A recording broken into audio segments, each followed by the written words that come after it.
Добрый вечер, дорогие зрители. И мы снова в студии Райдиан. И как мы обещали, вместе с Усланом Джусойте и Газатой Вале мы поговорим о парламентских выборах в Грузию. Точнее, как они будут влиять на Южную Осетию и какой результат мы ожидаем. Вот я начну сразу. На ваш взгляд, результат какой будет? Результат будет очевидный. Грузинская мечта возьмет контрольный пакет, и остальные там раздербанят остальные количество голосов. Ну, если коротко. Вот. Ну, то есть грузинская мечта сохранит контроль над парламентом. Ну, вообще сохранит власть. Сохранит власть, сохранит контроль над парламентом. Ну, и думаю, в качестве бонуса они еще поставят своего президента.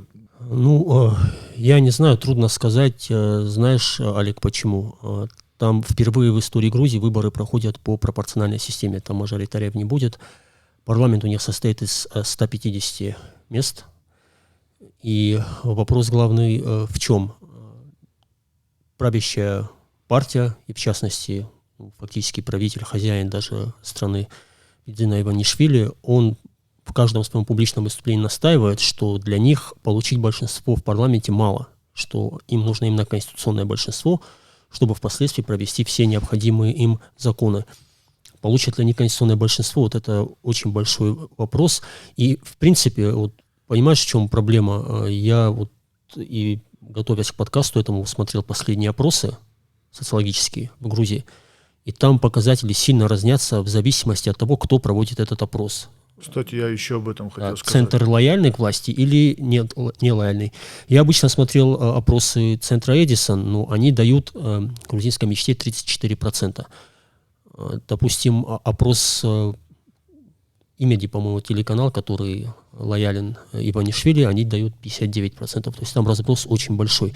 Но, скорее всего, я, наверное, соглашусь с Вале. Ну, ожидается, наверное, победа правящей власти, но непонятно, в какой конфигурации, с какими цифрами. Ну, это мы понимаем, что в каких пропорциях она выиграет и какие места займет в парламенте. Мы этого не можем знать, потому что, повторюсь, как сказал сейчас Услан, непонятно, вот насколько вот мы смотрим, мониторим вот эту всю ситуацию, ну, вообще любую ситуацию у наших соседей. Вот в первый раз вот такая непонятка с этими опросами. Каждый тянет одеяло на себя. И Меди, по-моему, правильно подметил, дает почти 60% грузинской мечте. Оппозиционные социологические опросы, они дают, что проевропейские партии абсолютно победят, и они боятся того, что грузинская мечта украдет их голоса. Ну, честно скажу, я вот в 60%, конечно, не верю. То есть в Грузии нужно понимать, что вот у них политическая ситуация, в принципе, она чем-то напоминает ситуацию в Южной Осетии, а именно тем, что большая часть электората на самом деле очень устала и от власти, и от оппозиции. И очень многое будет зависеть от того, кто вот из двух противоборствующих сторон сможет именно мобилизовать свой электорат, потому что какая-то часть, и значительная часть, я думаю, на выборы просто не пойдет. Люди устали, потому что накал противостояния, ну, как мы все видим, он ненормальный, особенно в последние полгода, он абсолютно не характерен ни для Грузии, ни вообще для какого-либо нормального государства, потому что, редко, когда встретишь ситуацию, когда правящая власть прямо говорит, что вот когда мы выиграем, мы вас всех посадим в тюрьму. Мы устроим там аналог нюрнбергских процессов, как Иванишвили в последнем своем просто ярком феерическом интервью сказал, и мы вас всех посадим. Поэтому вот эта поляризация, она на общество тоже, конечно, очень влияет, и, наверное, в негативном контексте. А зачем Иванишвили эта поляризация? Он же, наоборот, как бы усугубляет ситуацию, не в свою пользу, когда он такие заявления делает. Или это посыл вовне, там посыл конкретно России, что мы всех антироссийских элементов будем притеснять? Дело даже не в антироссийских элементах, это, мне кажется, больше предвыборная такая акция, что касающаяся Абхазии и Осетин, что вот те люди, которые были виновны в 2008 году, они обязательно понесут наказание. Что касается из последнего Иванишвили говорит, что настало время менять Конституцию. Это что касается... Таких заявлений давно не было в Грузии, между прочим. И Конституцию они хотят поменять по тому, чтобы как-то реформировать страну из республики, скорее всего, в конфедерацию, наверное, так я скажу. Как они его будут менять, мы сейчас, наверное, будем смотреть, как это будет после выборов. Вот еще хочу добавить, что по тому, что сказал Сослан, он привел аналогию с выборами с Южной Осетии. На мой взгляд, помните вот эту историю с 5000? Голос 5000. Да, помню. Вот, на мой взгляд, сейчас вот в Грузии будет что-то подобное. Скупка голосов, да? Да, будет скупка голосов, и какие-то голоса будут, наверное, куплены. Потому что неограниченное количество именно финансовой точки зрения у действующей власти, и те люди, которые замахнулись на 60%, при честных выборах они никогда не наберут 60%. А при манипуляциях вот таких, которые мы наблюдали сравнительно недавно, вполне могут. А у меня вот два вопроса. Во-первых, зачем Иванишвили привлекать внимание Южной Осетии и Абхазии? В данном случае, к сожалению, мы не являемся субъектом этой истории, мы просто как сторонний наблюдатель. То есть от того, что абхазы или остины будут как-то более лояльны Иванишвили, от этого ничего не меняется. И второй момент. Вот я бы хотел, чтобы мы сфокусировались на этом моменте. Мы буквально до записи подкаста обсуждали, что все санкционные продукты из России и те продукты, которые Россия санкционировала для поставки на Запад, они сейчас все идут через Грузию, и Грузия стала таким санкционным хабом не только в сторону России, но и в сторону Запада. И, как я понимаю, грузинская мечта, и конкретно Иванишвили, сейчас зарабатывают колоссальные деньги. У них просто сумасшедший денежный финансовый ресурс. Я скажу так, что все вот эти дороги, которые ведут в Грузию и из Грузии, они, соответственно, контролируются действующей властью. Действующей властью, определенными людьми, поставленные этой властью. И санкционные товары в обе стороны, они же, всем же ясно, что через Ларс идет, что идет через Ларс и что идет обратно. Просто колоссальное количество. Сейчас еще такой момент, что они вот сейчас решили строить первое МПЗ, очень большой МПЗ в Грузии. То есть, учитывая, что Россия продает свою нефть с дисконтом, покупая эту нефть и делая конечный продукт, я думаю, ты экономист, сам ты посчитаешь, сколько это финансовой точки зрения. Весь проект почти оценивается в $1 миллиард, которые они должны реализовать в течение года. Сейчас вообще в мире бум МПЗ. Китай строит нефтеперерабатывающие заводы, Индия прямо вложила колоссальные деньги в нефтеперерабатывающие заводы. Интересно, почему? Да, интересно, почему. Вообще все страны сейчас фокусировались на НПЗ и СПГ, и вот сжиженный природный газ, да, то есть потому что по трубе Россия больше качать мало куда может, а вот... Может, избыток природного газа? Да, избыток природного газа и избыток нефти. России очень нужны деньги. И почему бы грузинам на этом не заработать? Это большой вопрос. Почему же Грузия очень прилично зарабатывает на этом. Как и многие другие страны. Да, все этой ситуацией пользуются в своих прагматических интересах. С Эль-Ави ничего не сделаешь. Отвечая на твой предыдущий вопрос, Алик, вот мы сразу подходим, скажем так, к нерву ситуации.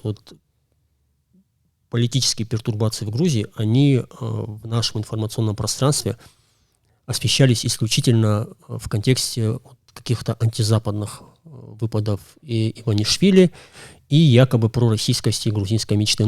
Кстати, нарратив с пророссийскостью раскручивала и оппозиция грузинская. Но я сейчас буду высказывать, точнее, свое мнение субъективное, как стороннего наблюдателя. Всю ситуацию ее вообще не имеет смысла рассматривать в каком-то политическом контексте. Это ситуация чисто финансовая и экономическая. Да, ты прям как марксист. Экономика база. Да, в данном случае это так и есть. В данном случае марксистский подход, он наиболее адекватен, потому что Вот все это время, на самом деле, нужно было, наверное, объяснять людям, что происходит в Грузии, да, и условно там кошмаря людей вот этими нарративами о войне, что вот, ну, если победит оппозиция, то будет война. Кстати, вот когда у нас этот нарратив повторяют, то вот эту ситуацию, контекст внутригрузинский... Я чуть-чуть поправлю. Этот нарратив не только у нас, но и сама грузинская мечта свои билборды разукрасила в таком ключе. Так да. Я об этом и говорю, но вот когда мы это повторяем, мы зачем-то проецируем вот внутригрузинскую повестку на Южную Осетию. Во-первых, зачем это делать? Во-вторых, нужно было просто рассказывать о, наверное, вот таком печальном для нынешней грузинской власти дне, когда обанкротился банк Credit Suisse. Да. Вот. Весь этот условный пророссийский поворот, значит, грузинской мечты начался ровно с того момента, когда у Иванишвили там, грубо говоря, зависли деньги. То ли миллиард, то ли 2 миллиарда. И он долгие годы не мог их оттуда вытащить. За это время у него, соответственно, возникла теория, что этот банк вообще обанкротили американцы специально, чтобы иметь рычаги давления на Иванишвили. И вот в последнем интервью он, в принципе, он это прямо не сказал, но косвенно было понятно, что вся эта ситуация про деньги. Он ведь не встречался там с иностранными послами, прилетал в Грузию там помощник госсекретаря, по-моему, О'Брайен, он с ним не встретился.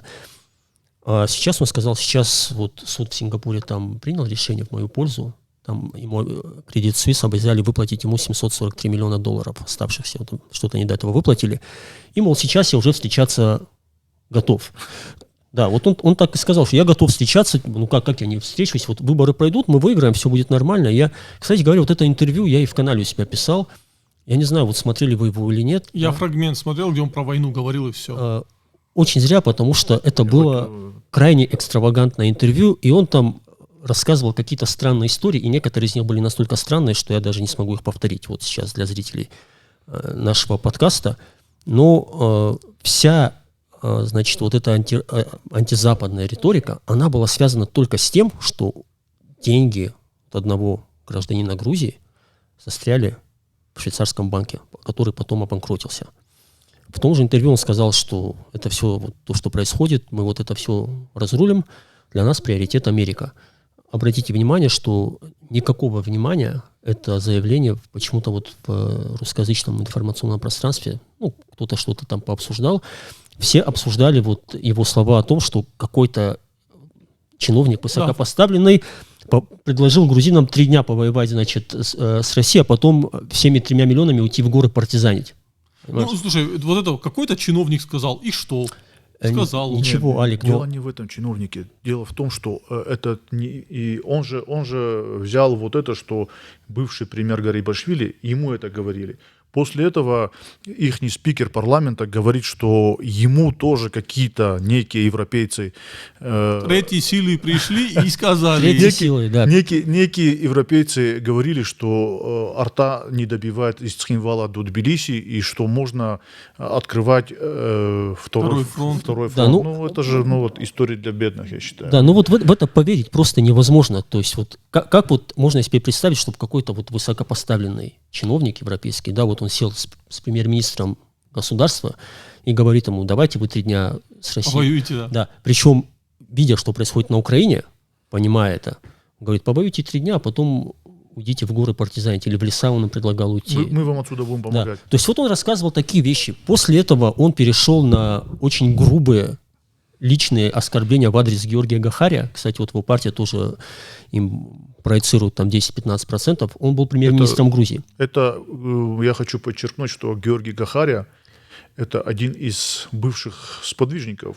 Я вот к этому и хочу перейти. То есть он говорит, вот он был моим сподвижником, а сейчас он агент глобальной партии войны. Кстати, вот это неологизм «глобальная партия войны», он за год так и не смог объяснить, кто эти люди, грубо говоря, ну, в какую сторону воевать, против кого. И он сказал, у нас есть доказательства, что Гахария и вот люди в оппозиции, они там в глобальной партии войны, и вот закончатся выборы, и мы их всех посадим. Призовем к ответу, так сказать. То есть это еще, знаете, в каком контексте странно? Вот, мы об этом, может, как-то вот рассуждаем с позиции таких рациональных, но если брать именно с точки зрения государства, да, то Иванишвили не занимает никакого официального поста, да, и вот тут происходит Почетный следующее. председатель партии. Нет, ну вот сидит человек условный, вот гражданин X, и угрожает, значит, политикам, какими бы они ни были, да, тюрьмой, преследованиями, ну и всеми там В общем, египетскими, репрессиями. да, египетскими казнями угрожает. Ну, это тоже, наверное, немного, ну, ненормальная ситуация. Я по этому поводу, если честно, уже на протяжении недели ерничаю в Твиттере, издеваюсь над грузинами и разворачиваем вот все их приколы про недогосударственность Южной Осетии. Ну, И я говорю, ребята, куда делась ваша демократия? Да, ну, то есть это было очень, очень странное интервью, но главное, он там, вот, на мой взгляд, проговорил то, что вся эта ситуация, она была исключительно про деньги. И сейчас, как вот вы правильно сказали, и ты, и Вале, Грузия очень успешно для себя, за это их, наверное, можно только похвалить, заняла нишу вот этого хаба. Ну, естественно, на кону очень большие деньги, колоссальные деньги, финансовые инструменты, и не только деньги, но это понятно, что эти деньги, они потом трансформируются в политическое влияние. И, конечно, вот ты спрашивал, почему у Иванишвили такая риторика. Мы не можем знать, почему у него такая конфронтационная риторика, но по меньшей мере мы можем точно сказать, что и он, очень много. и оппозиция понимают, что для оппозиции это вообще вопрос выживания политического. То есть вот если на самом деле у них, у грузинской мечты... Может, не у всех партий, но в частности у Единого национального движения это 100%, потому что последнее интервью, не вот за то интервью, которое говорит Суслан, а вот именно последнее, даже не интервью, а, наверное, реплику, которую он дал Иванишвили, он собирается вообще запретить эту партию, это движение. Ну, как ее запрещать, если там треть избирателей Грузии, это вот... Ну, там не треть, почти треть. Я вот что хотел сказать про Единое национальное движение. Я думаю, что вот не в последнюю очередь сила и фактор вот такого успеха грузинской мечты заключен в том, что за 10-15 лет вот грузинская оппозиция, она тоже не смогла предложить никакой альтернативы, кроме Единого национального движения. А Единое национальное движение, вот у них есть там 20-25% их ядерного электората, но у них колоссальный антирейтинг. Он намного превышает их рейтинг. Да. И вот, потому что люди помнят, что творилось при Саакашвили, при демократии Саакашвили. Я вот к тому и говорю. И вот выше этих условных там 20-25% они не получат ни на одних выборах. Но все другие партии, они тоже не дотягивают. Да, и опять же, вот это еще одно сходство политикума Грузии с южноосетинским, да, у них там тоже, в принципе, такой, ну, штиль и отсутствие новых идей. И я думаю, что вот это не в последнюю очередь очень обнадеживает действующую власть и придает ей уверенности на грядущих выборах. Я еще хочу добавить вот за Единое национальное движение, в чем их проблема? Почему у них вот электорат, вот, как ты сказал, до 25%? В самом в Едином национальном движении тоже бурлят очень солидные качели. Такой товарищ, как Мелия, который представлял... Кто у них глава вообще? Вот я даже не знаю, кто у них глава партии. Сейчас я не знаю, но потому... Да, сейчас... вот, это к тому, что у них нету ни новых лиц, ни новых спикеров, ни новых лидеров. Они после Саакашвили просто посыпались как домино. Посыпались как домино. Каждый попробовал сделать свою партию. Потом... часть из них обратно вернулась. Фрагментировало все, понятно. Да. И вот в самом Едином национальном движении тоже кипят своя кухня, свои внутренние страсти. Если мы говорим, что в действующей власти там Иванишвили, и он рулит всеми процессами, то Единое национальное движение такими делами похвастаться не может. Да. Ну, в общем, вот резюмируя то, что я говорю, я пребываю в полной уверенности, что нынешний грузинский режим, он не пророссийский. Пророссийского режима, пророссийской власти в Грузии не будет никогда. Вот это надо зафиксировать всем, вот и понять, ну, прежде всего, вот так называемым экспертам по Грузии, которые вот в этот период... Ой, я экспертов по Грузии насмотрелся очень много в российском пространстве. Они не пророссийские, они не антироссийские. Мне даже кажется, вот если я хочу сказать по-честному говорить... Они про бабки. Я тебя перебил. Я вам хочу сказать просто. Нынешний грузинский режим – это режим-калькулятор. То есть они считают, что им будет, сколько им будет, и, допустим, вот как сказать, тот накат Америки и Европы, где они лишили их каких-то денег, стоит ли это тех денег, которые они сейчас зарабатывают. Видать, это стоит, это гораздо больше. И эти люди смотрят на калькулятор. То есть, я еще раз повторюсь, это власть-калькулятор. Они считают, что им выгодно. Будет им выгодно, что завтра бы в сторону Европы смотреть, ближе быть к Европе, будут они к Европе. Сегодня им выгодно чуть-чуть на шажок ближе быть пророссийскими. Что да, они в целом и делают? Да, это люди, у которых во главе угла стоит, значит, сохранение власти, и их экономические интересы.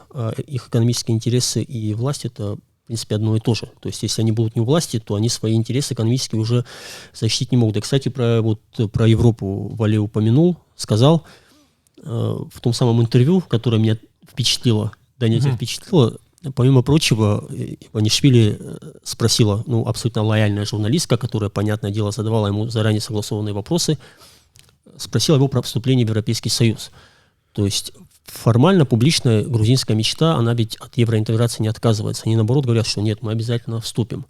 Поэтому они говорят, приоритет Америка. Да. И Иванишвили сказал, значит, что сейчас такой страны, как Грузия, вообще нет. Вы понимаете, Грузия — уникальное государство. Такого экономического роста, как в Грузии, нет вообще нигде в мире. Он буквально сказал следующее. У нас, говорит, происходят чудеса. Не знаю, какие чудеса там происходят. У нас города развиваются. У нас во всех сферах трехкратный рост. Вот это он журналистский. Значит, я смотрел статистические данные, там ВВП близко даже двухкратного роста нет. Понятное дело. И это он все резюмировал тем, что вот, говорит, увидите... Он имел в виду собственные средства. Да. Вы, говорит, увидите, что они, говорит, европейцы, они, говорит, нас еще будут умолять, чтобы мы вступили, и мы, говорит, в итоге вступим, но вступим на своих условиях и с гордо поднятой головой. Он сказал. В общем, ситуация, наверное, такая. Вот предсказывать, как и что будет, статистики релевантной, я же говорю, ее нет. Я даже пытался искать, я смотрел разные источники, но вот цифры, грубо говоря, не бьются. И тут, наверное, нам надо перейти к своему контексту, к осетинскому. Я хочу только сказать, что переходя к осетинскому контексту, есть в российском пространстве нарратив, что те, кто, скажем, не фанатеют с грузинской мечты, эти люди хотят победы партии войны в Грузии, и эти люди все тоже антироссийские. То есть, получается, если ты, сидя в России, не поддерживаешь грузинскую мечту, то ты тоже антироссийский. Я думаю, что абсолютно ложные нарративы. Если мы ни тех, и ни других не поддерживаем, нам, осетинам, разницы нету, кто там будет сегодня у власти. Не, может быть, какая-то разница есть, но... Вообще, почему мы, сидя там в России, в Осетии, должны кого-то в Грузии поддерживать? У меня вот это понимаю. То есть, понятно, что я не исключаю, что Иванишвили мог, и учитывая его достаточно широкие связи в России и широкие возможности, учитывая большую грузинскую диаспору в России, которая добивается возврата дипотношений с Россией. Я думаю, что он мог хорошие деньги на информационку потратить и в России. Мог потратить, мог не потратить, это его дело. Тут мы не можем однозначно говорить. Я о чем хочу сказать. В Южной Осетии довольно-таки тяжелая ситуация, и без того с точки зрения моральной и психологической. То есть она и с экономической тоже не вау. Нам сейчас бюджет урезали. А какая там ситуация вообще в любых других сферах тоже? Никакая, к сожалению. И я к чему об этом говорю? Помимо этой стагнации тяжелой, значительная часть молодых мужчин республики находится на специальной военной операции. Это мы тоже знаем. То есть людям и так тяжело. И меня во всей этой ситуации не то что возмутило, но мне не понравилось то, как этот внутригрузинский политический нарратив, повторяюсь, начали проецировать на Южную Осетию. Особенно нарратив, связанный с войной. То есть, не дай бог, грузинская мечта проиграет, на второй день война начнется война, и люди, которые и без того находятся в тяжелом положении экономическом, им тяжело психологически, даже те, у кого нет родственников близких на СВО, у них есть там знакомые, соседи. И в общем, республика маленькая, все живут как-то близко, и когда, не дай бог, что-то происходит, это на всех очень плохо влияет. Возникает какая-то гнетущая атмосфера. И с этим нарративом, ну вот я, насколько мог, не знаю, там даже предлагал там пари заключить, что никакого второго фронта никогда не откроется, потому что, знаете как, допустим, выигрывает завтра грузинская оппозиция, оппозиция выиграла в Грузии, вот с чего кто-то взял, что они на второй день, вот видя, что происходит на Украине, что они начнут воевать, значит, с Осетией и с Россией. Вот откуда это следует? Я хочу повторить, что это именно предвыборные лозунги грузинской мечты. Абсолютно. Да. Это вот просто под выборы вот это все делается. Так вот, ни одна власть, ни одна здравомыслящая власть, которая придет сейчас в Грузию, она не способна никакой второй, третий, 20-й фронт открывать.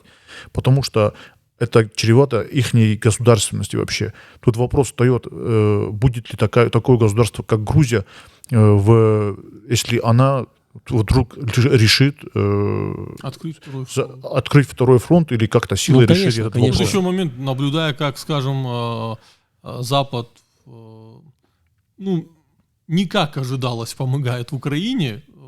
Вообще не факт, что в Грузии кто-то помогает будет. Не дай бог что-то будет, но им, я думаю, никто не будет помогать, потому что Запад вообще вот Запад примечательней в человеческой истории, если брать вот в общем тем, что то, что мы называем рациональным мышлением, оно возникло на Западе.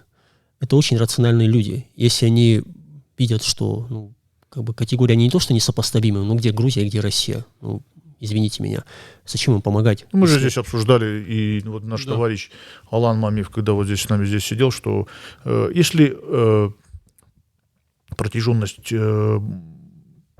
фронта на Украине 1200-1300 километров, посчитайте протяженность, какая будет фронта в Грузии.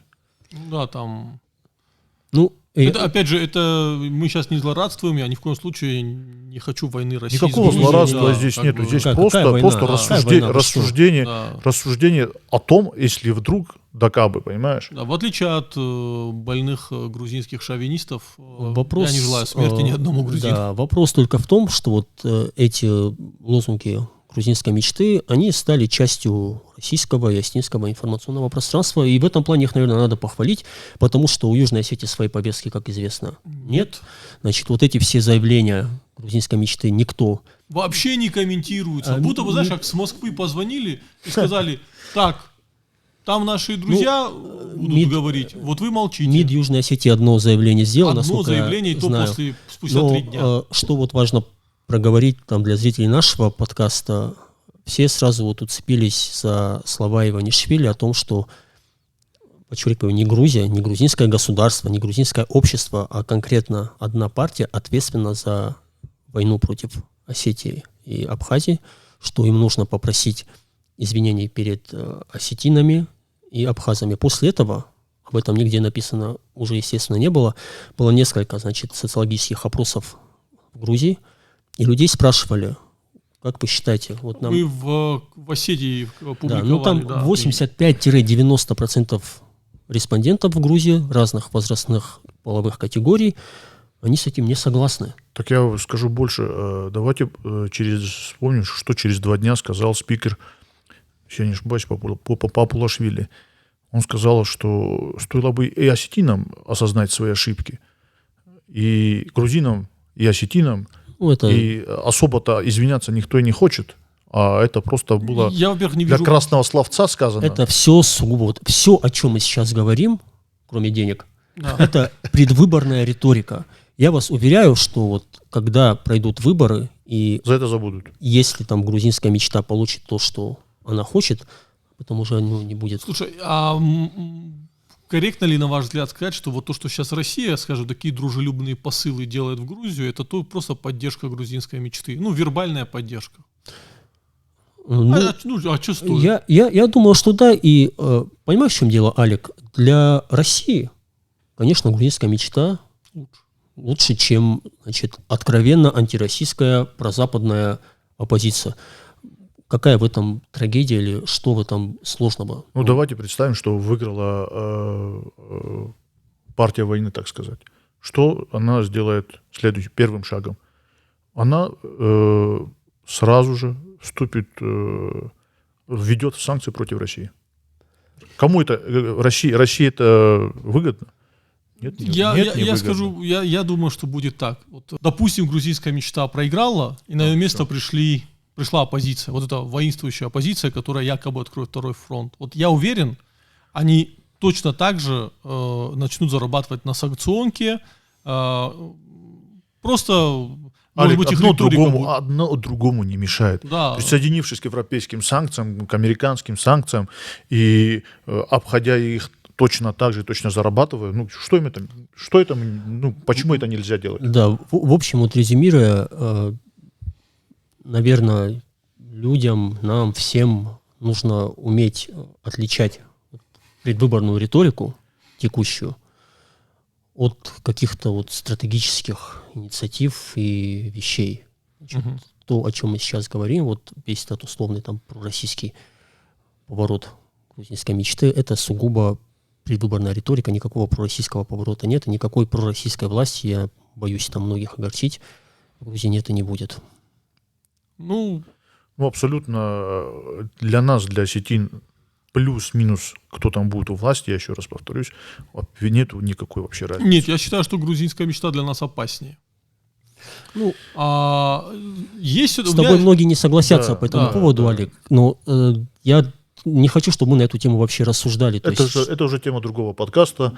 Ну, потому что, во-первых, это, знаете, как мы вот строим якобы да кабы, да, это это такие несерьезные разговоры. Тем более мы об этом говорили. Я бы хотел вот другой момент подчеркнуть.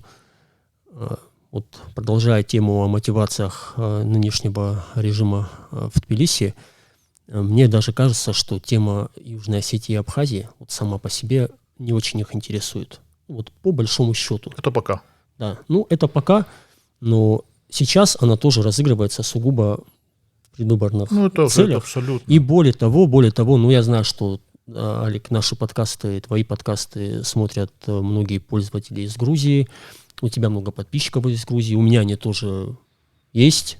Сердечно вас приветствуем. Да, пользуясь случаем, передаем привет. Ну, вроде мы там пишем все корректно. И вообще вот я думаю, что выстраивая какое-то общение, дискуссию, мы все-таки кавказцы, и даже вот когда ты это делаешь там со своими врагами, недоброжелателями, это нужно делать в корректном режиме. Слушай, я лично никого не хочу вписывать в списки врагов, там еще кого-то. Ну, как бы... Скажем так, люди, которые не желают Осетии добра, давай тогда так скажем, у нас просто... Единственное, хочется сказать, кто там с мечом, тут от ствола, и, так как говорится, да. И все.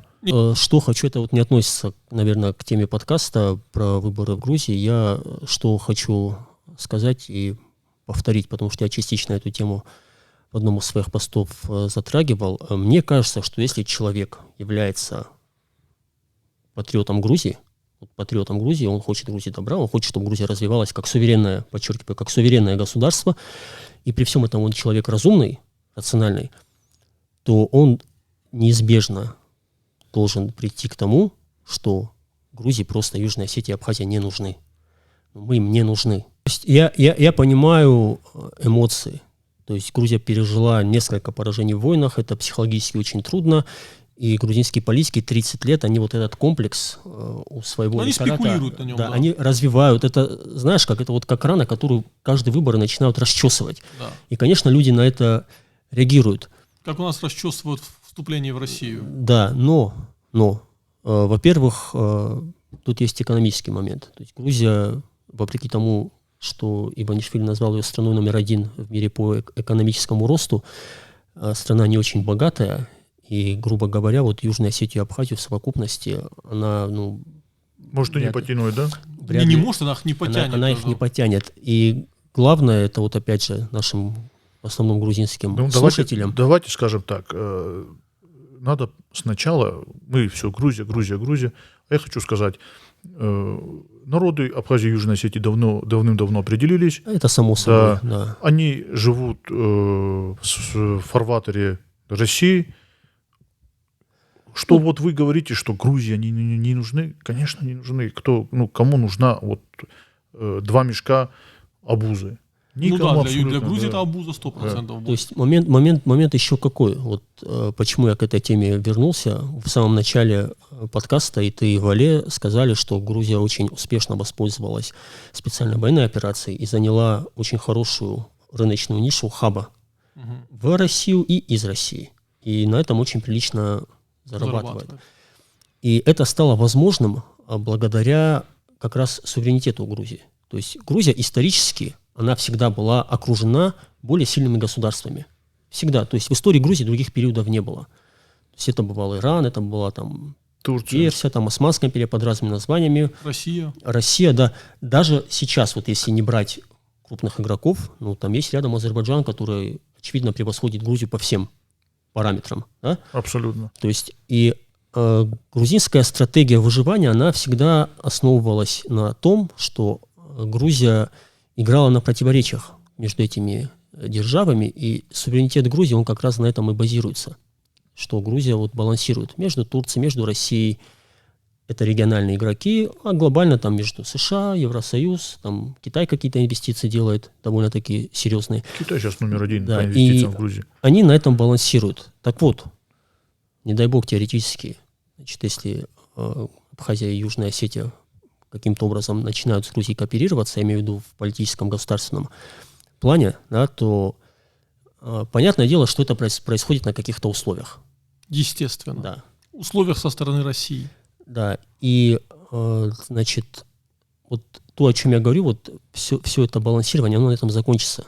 То есть Южная Осетия и Абхазия, как ни странно это может прозвучать для наших грузинских слушателей, это вот потенциальный фактор подрыва суверенитета Грузии. И вот я хочу, я не знаю, нас слушать, чтобы вы это поняли и об этом подумали.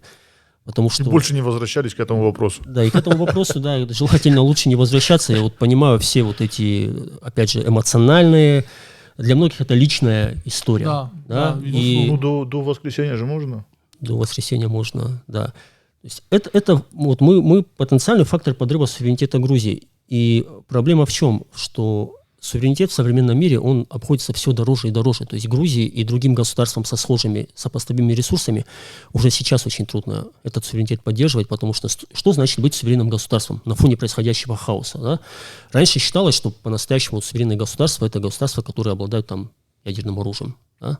Ядерного оружия у Грузии нет и никогда не будет.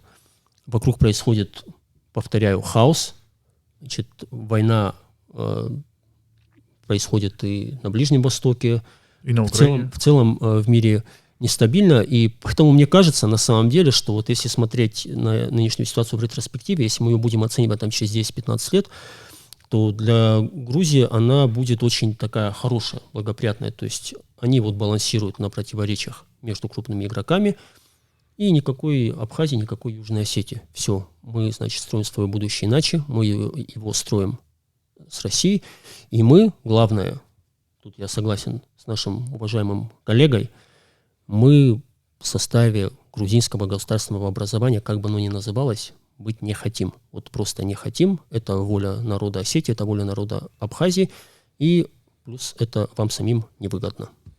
Да. То есть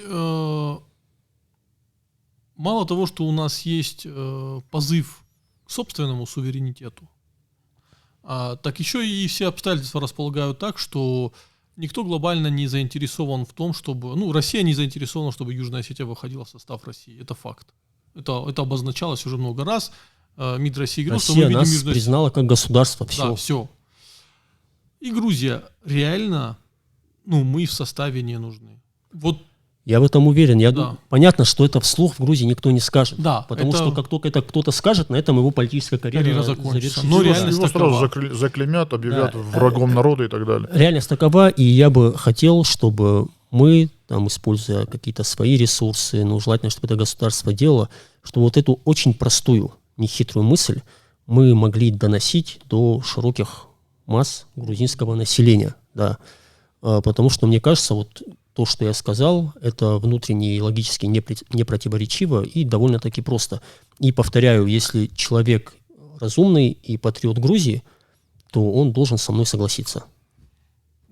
Ты знаешь, общаясь, опять же, со многими разумными ребятами, грузинами в Твиттере, кстати, там, которые закончили европейские политологические университеты, их очень много, и это возможно, в будущем новая элита Будущий Грузии. электорат грузинского государства, да?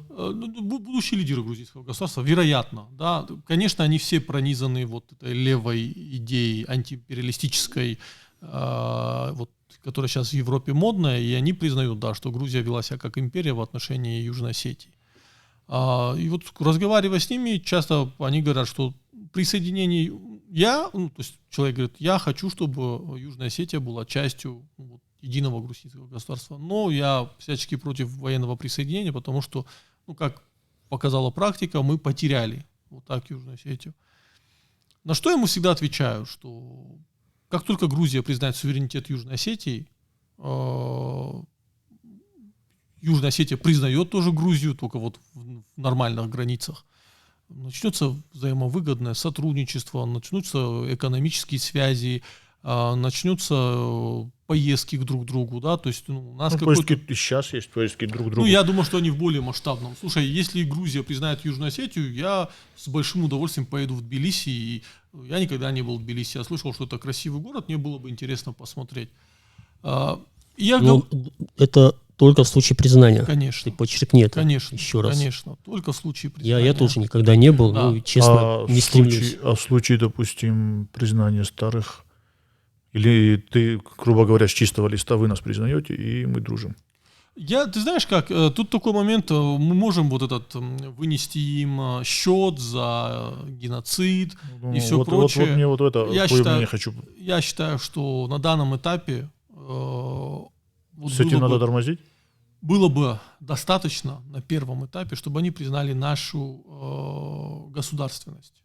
И потом бы мы выстраивали нормальные отношения. Конечно, я не говорю, что мы должны забыть про те события, да. Предъявлять счет какому-то молодому грузину, который к этим событиям, который их осуждает, скорее всего. А если они тебе предлагают признание твоей государственности в составе конфедерации? Нет, ни в коем случае, конечно. Вот это и говори. Да, я говорю одностороннее признание независимости. Между нами мы тут сидим и обсуждаем, но это вообще не должно обсуждаться. То есть, какая конфедерация? Какая конфедерация? Сейчас же Иванишвили об этом говорит, что надо поменять конституцию. Что Иванишвили может что хочет продавать. Я поэтому у тебя и задал вопрос. Мне просто интересно было твое мнение по этому поводу. У него скоро выборы, и он будет... Подождем до воскресенья. Я свою мысль продолжу. Я этим грузинским ребятам объясняю. Слушай, будет экономическое сотрудничество. Я им говорю, что от того, что ты спокойно из Тбилиси сможешь приехать в Цхинвал, возможно даже открыть бизнес, возможно заниматься экспортно-импортными операциями, да, гулять по городу. Что поменяется, что это другое государство? В чем проблема человеку из Австрии поехать в Чехию? Никакой же проблемы нет. Вы же хотите в Евросоюз. То же самое, да. То есть, в чем для тебя, я говорю, ты понимаешь, для тебя это имеет какое-то... принципиальное значение какое-то. Не иррациональное значение. Вот я хочу так, чтобы вот это было в составе, да, это иррациональное значение. Понятно, и поэтому мой предыдущий спич, он выстраивался сугубо с таких рациональных позиций в рациональном контексте. Повторять не буду. Да. Тут каждый должен взять ответственность за себя и спокойно... Возможно, мы со своей государственностью будем плохо справляться. Мы уже плохо справляемся, но это уже другая история. У нас есть оправдание, мы находимся в экономической блокаде. Хотя Россия помогает, безусловно, но мы находимся в экономической блокаде. Резюмируя вот это все, хочу сказать, что вот сейчас мы очень много сказали про Грузию, про нашу любимую Южную Осетию. Давайте доживем до воскресенья и посмотрим, что будет после воскресенья, и какая риторика будет уже после воскресенья. Да.